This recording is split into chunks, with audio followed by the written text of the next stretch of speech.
Hello everyone, this is John Anderson, District Technology Director for Troy City Schools.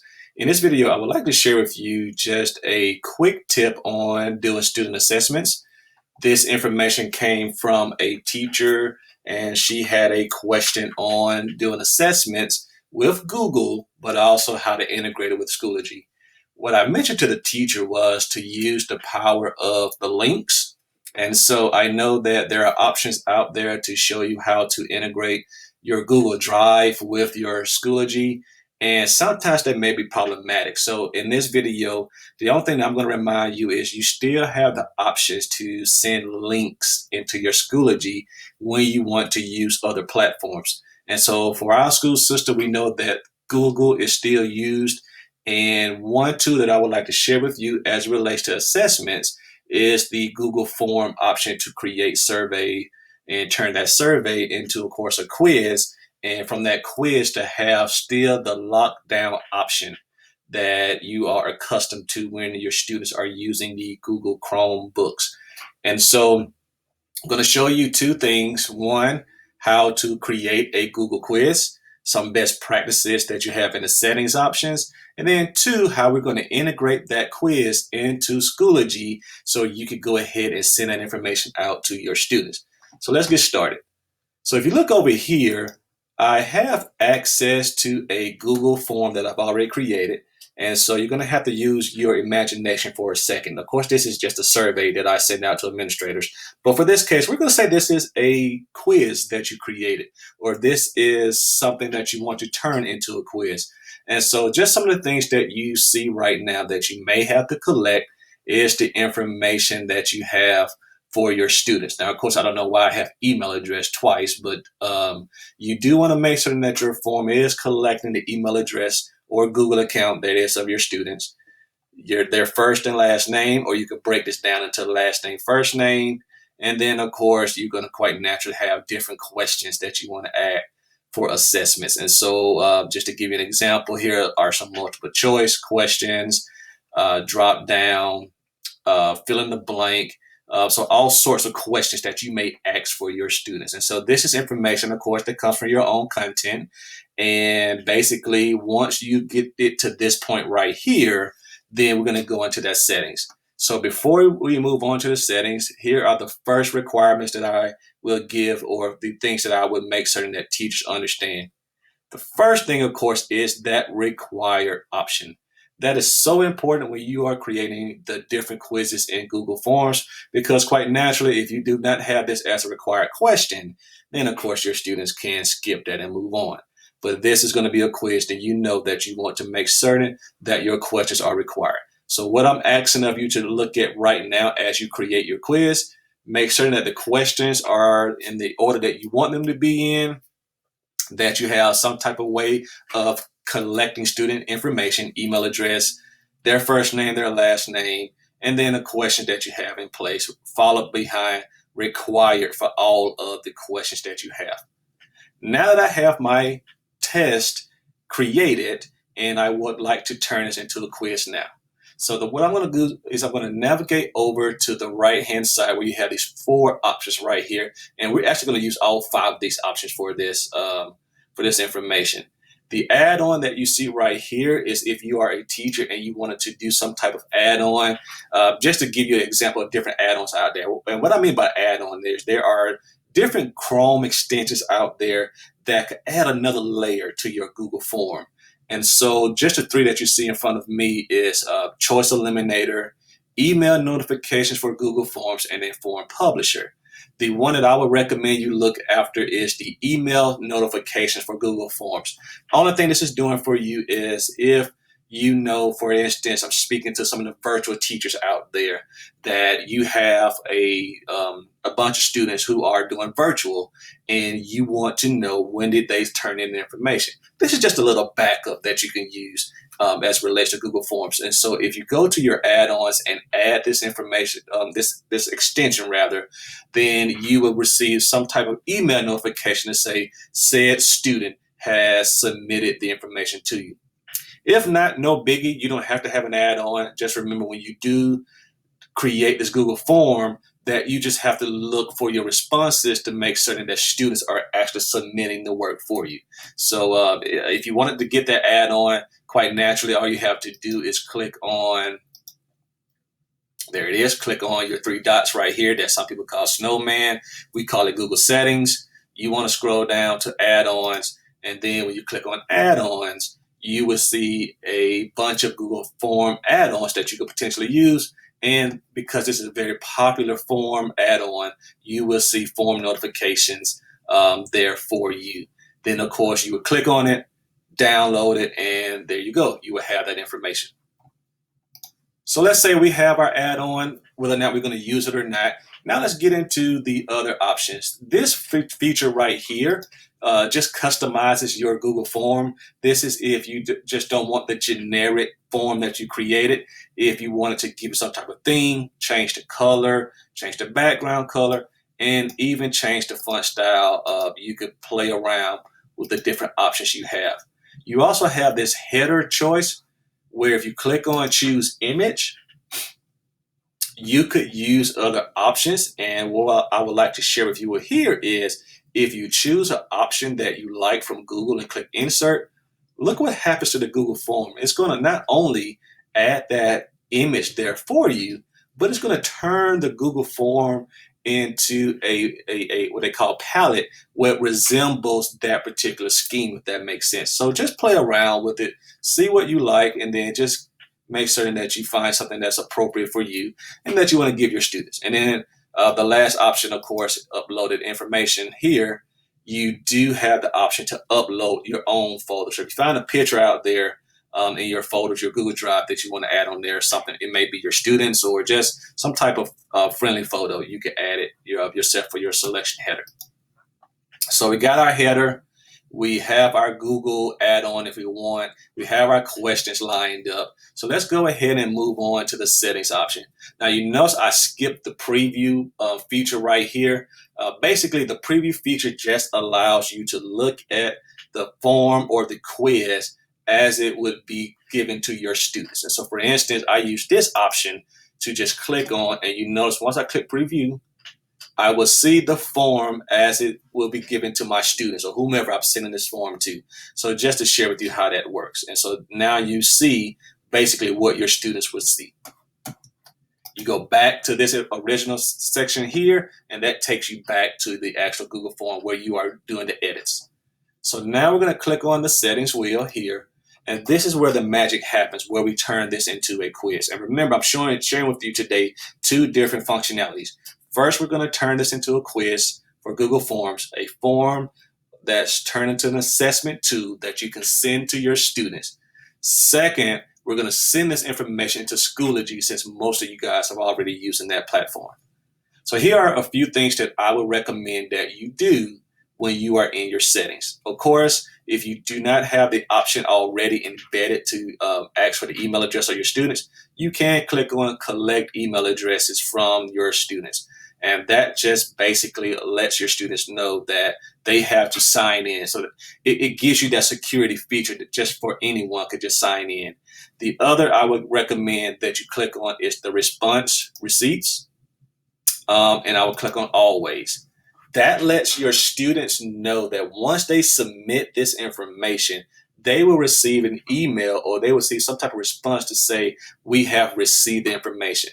Now, that may not mean a lot to the lower grade levels because of the fact that, of course, the email is not turned on for students. But for the middle school, I would recommend it that you turn on after I collect the email address of my students. Then also, I would like to give them a receipt to let them know that I've recorded your exams, so that way they will not say that they did not receive it, for the case may be.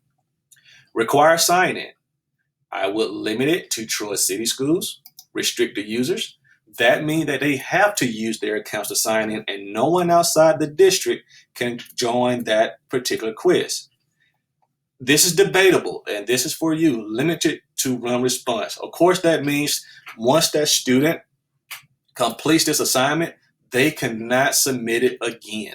They have to only submit it one time. So, and of course, because we're talking about assessments, then that answer could be yes or no, because this may be an assessment where you want the student to consistently turn in information based on until they master the standard. So until they get it right, you want them to continue to turn back information. However, most of the quizzes that are created in this particular case, I know that you only want your student to record information one time, so you will make certain that you click on limited to one response. Respondents can. This is another. If you want them to edit after they submit, then, but quite naturally, because this is a quiz, you will probably turn that off. And then if you do want them to just see a summary chart and their text responses. So just to look at what you're seeing right now, you could pause this video right now just to get a glimpse of what you should be clicking on. We will make sure that these are unchecked. Make sure that it's restricted to only Troy City Schools organization, limited to one response, and then we're going to collect their email addresses. You don't have to do much in presentation, but this is where you could give this progress bar if you want the students to understand how far along they are in the particular quiz. You have the shuffle question order. I know this feature is specially used for those who are concerned if students may pass on information. So you can shuffle up the question order if you would like for your students. And then show link to submit another response. This is grayed out, and make certain that this is grayed out because you're limited to one response in the general section. And so if this is not grayed out, then make certain that you go back to general to make certain that you check limit to one response. Confirmation email, by default, it would give you just a generic message of your response has been recorded. But you can change this, and like I tell my teachers sometimes, that you would love to give a positive note right here to your students. And so my recommendation would be, good job, thank you for doing the assignment. We would get back with you as soon as possible, but keep pushing forward. Just something positive to continue to move them with that interaction with your students. Now let's get to the quizzes. So this is where we're going to turn this into a quiz. We're going to turn on the lockdown mode option, and then we're going to move from there. And so first you want to, of course, click on make this a quiz. Once I make this a quiz, now I have these other options. Do I want the grades immediately released after the students submit the work? That's up to the teacher if you want them to receive that information or not. This goes back to the automatic grade. And I know we have some teachers who ask that question. How can I create things to make life easier for me so I don't have to record the grades? I want to create the quiz, and then I want it to grade itself. That's step one for it to, and we're going to show you how that works once I turn it on as a quiz. However, this option, you may not want the students to see the grade the minute they turn the work in, especially if they took their time to do the work just to get back that instant feedback. It's great to have it, but that's just something that you want to think about. So I would recommend click on later after manual review. So even though the work will automatically record itself for you, but as a teacher, you will receive this information if you decide that you want them to see the work, the grades immediately after they finish. What can they see? Once again, because it's an assessment, this just depends on what type of assessment you are giving. Do you want them to see the missed questions? Do you want them to see the correct answers? Do you want them to see the point values? All this is based on these two options right here as well. So when you do decide to submit to them the answers or the actual quiz, when they're done, then based on this response here, this is what they will see. Second option here in the quizzes is the lockdown mode on the Chromebooks. And so now this goes back to that extra security feature where if you want to see if your students are in the exam or in the quiz and they're going nowhere, if they're not navigating off to other options, you click on turn on locked mode. Now for our school system, we have this already turned on in our district, which means that that's why you will see this option for turn on lock mode. If you are a school system that you do not see this option, then quite naturally you need to get your tech person to tell them to make sure that this is turned on. But for the most part, I think that that option is out of beta, and now it's a feature that we all have. But please read this information right here. And this is especially for my lower grade level teachers, that they aren't allowed to open up other tabs or applications while taking this quiz. However, this is the thing that you want to see. This is only from those who are using a managed Chromebook. That's the only way that this free, awesome tool works for your students. They have to use a Chromebook that was issued to them from Troy City Schools for this to work. If they're using their own device, then quite naturally they would not have the option of being locked down. They can still take the quiz, but they would not be in lockdown mode, if that makes sense. So now that I'm done, I'm ready to go. I'm ready to send this assessment out. We're going to click on save. Now you have this option. You notice when I clicked on lockdown mode and we turn it on, now your quiz is actually in lockdown mode. Only respondents using our managed Chromebook can open this quiz. So if you felt like you made a mistake and you don't want this assessment to be a lockdown assessment, you can remove it. But for this case, we're not going to remove it right now. We're going to move forward. What do we do next? Well, we turn it to a quiz, but we didn't answer or address that question that we first mentioned about, is this quiz going to automatically grade the results for me? And so this option now, you would notice the answer key. So you still have to take a little time, but you can now create your answer key and give yourself the points per question. And then you can also answer the question. So for instance, I'm just going to go through this really quick. And once I figure out how many points I'm tying to this question, the actual answer, I click done. And you will have to do that for every question that you have. So we want to click on the question. We want to click answer key and then give it the point spread here. And then also we want to click on what the actual answer is. And you notice by the check mark and click done. And so you would do that for every question that you have.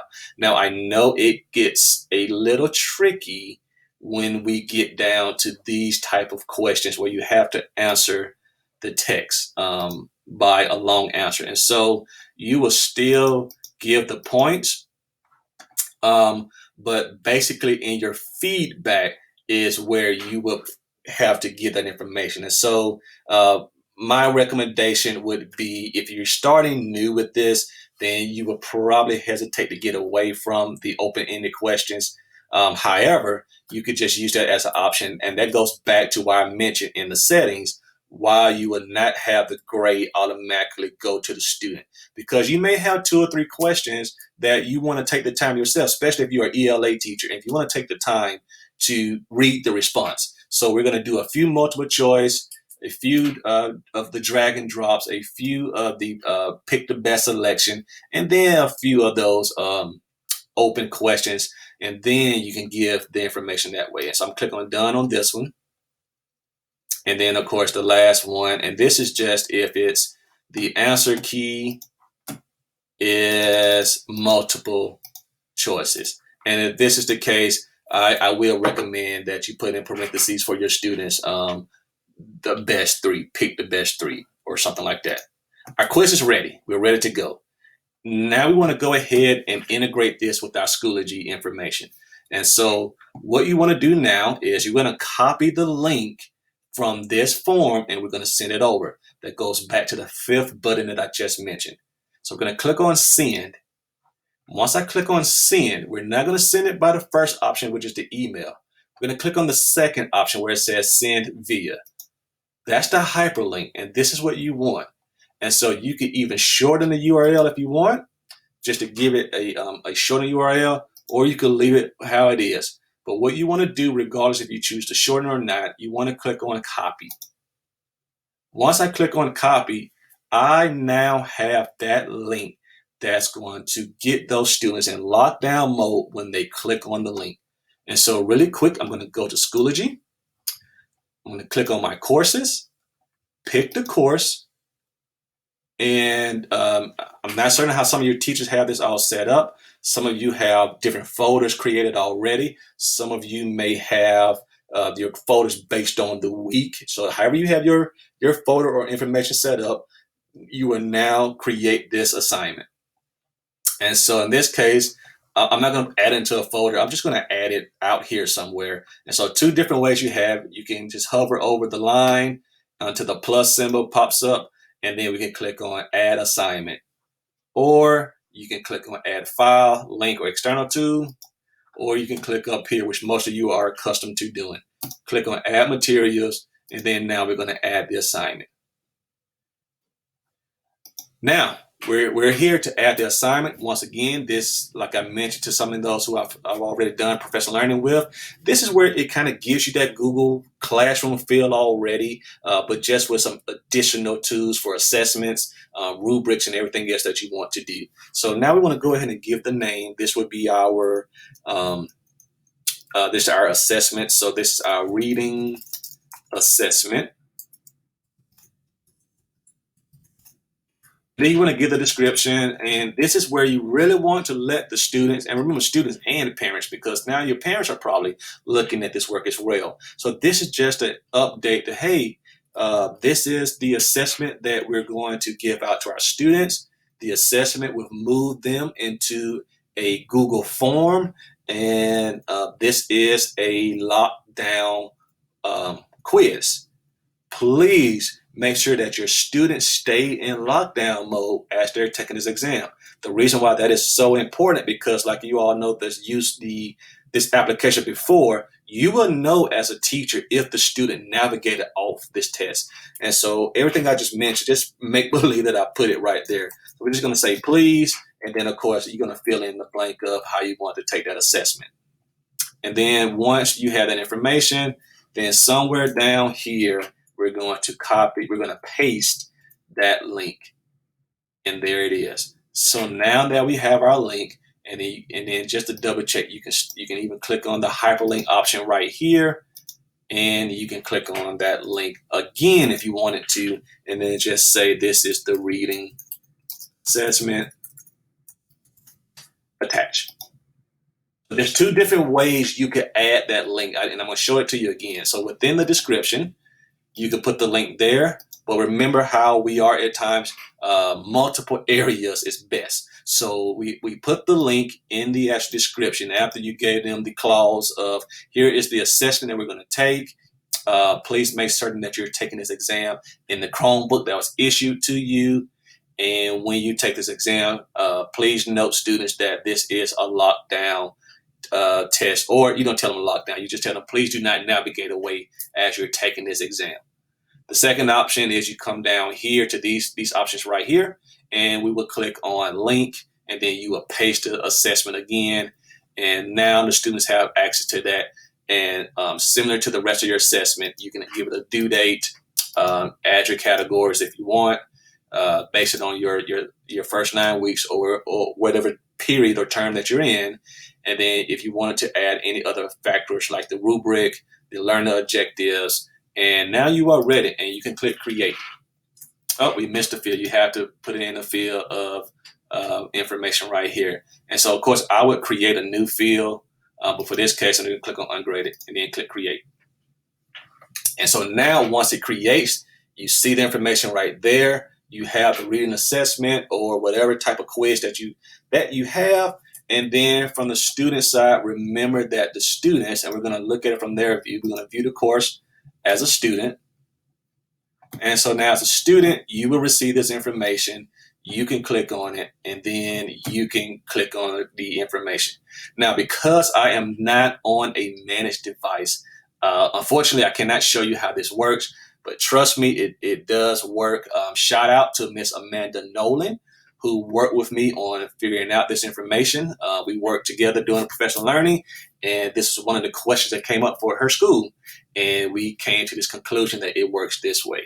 And so hopefully this, guys, will help you all out with your assessments when you want to make certain that the student is actually doing the assessment, but also you're staying into your Schoology platform by what you still are using of the Google tools that you do duly love when you are doing this assessment.